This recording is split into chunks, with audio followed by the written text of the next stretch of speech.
എത്രയും ബഹുമാനപ്പെട്ട എൻ്റെ പ്രിയ ഭർത്താവ് വായിക്കുവാൻ സ്വന്തം ഭാര്യ എഴുതുന്നതെന്തെന്നാൽ ഏറെ പീരിശത്തിൽ ചൊല്ലിയിടുന്നു വസ്സലാം. ഞങ്ങൾക്കെല്ലാം സുഖമാണിവിടെ എന്ന് തന്നെ എഴുതിയിടട്ടെ. മാറുനാട്ടിൽ നിങ്ങൾക്കും അതിലേറെ ക്ഷേമമാണെന്ന് കരുതി സന്തോഷിക്കട്ടെ. എഴുതിയറിയിക്കാൻ കാര്യങ്ങൾ 100 എഴുതുകയല്ലാതെ വേറെന്ത് വഴിയുണ്ട്? എൻ മിഴികൾ തൂകും കണ്ണുനീരതു കണ്ട് എൻ കരൾ വേദന കാണുവാനാരുണ്ട്?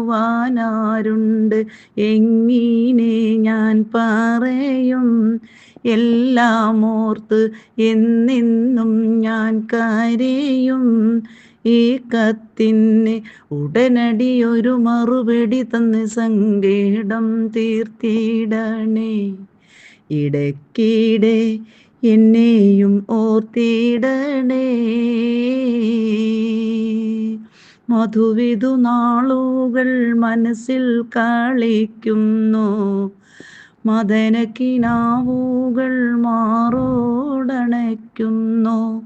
മലരണി രാത്രികൾ മഞ്ഞിൽ കൊളിക്കുന്നു, മണിയറക്കട്ടിലോ മാടി വിളിക്കുന്നു. എങ്ങനെ ഞാനുറങ്ങും? കിടന്നാലും എങ്ങനെയുറക്കം വരും? ഉറങ്ങിയാലും മധുവിധുവതിൻ പുതു സ്വപ്നം കണ്ട് ഞെട്ടിയുണരും. തലയണ കൊണ്ട് കെട്ടിപ്പുണരും. 2-4 വർഷം മുമ്പ് നിങ്ങൾ വന്ന് 8-10 നാളുകൾ മാത്രം വീട്ടിൽ നിന്ന്. അതിലുണ്ടായൊരു കുഞ്ഞിന് 3 വയസ്സായിന്ന്. അവനെന്നും ചോദിക്കും ബാപ്പായെവിടെന്ന്. ഓടിച്ചാടി കളിക്കും മോൻ ബാപ്പാനെ മാടി മാടി വിളിക്കും. അതു കാണുമ്പോൾ ഉടഞ്ഞിടും ഇടനെഞ്ച് പിടഞ്ഞിടും. പൂക്കുഞ്ഞി പൈതലല്ലേ, ആ മുഖം കാണാൻ പൂതി നിങ്ങൾക്കുമില്ലേ? അന്നു മധുരം നുകർന്നോരേ മണിയറ, ഇന്നു ഞാൻ പാർക്കും തടങ്ങൾ തടവറ. മണവട്ടിയായി വന്ന് കയറിയോരിപ്പൂര, മനമോഹങ്ങൾ കൊന്ന് കുഴിച്ചിട്ട കല്ലറ. കണ്ണീരിൻ പൂവിരിഞ്ഞേ കഥനക്കനലിൽ കൽബ് കത്തിക്കരിഞ്ഞേ. കര കാണാതെ കൊടുങ്ങിടും നടുക്കടലിടുക്കിൽ ഞാൻ നീന്തി നീന്തി തുടിക്കും. അങ്ങനെ ഞാൻ നീറി നീറി മരിക്കും.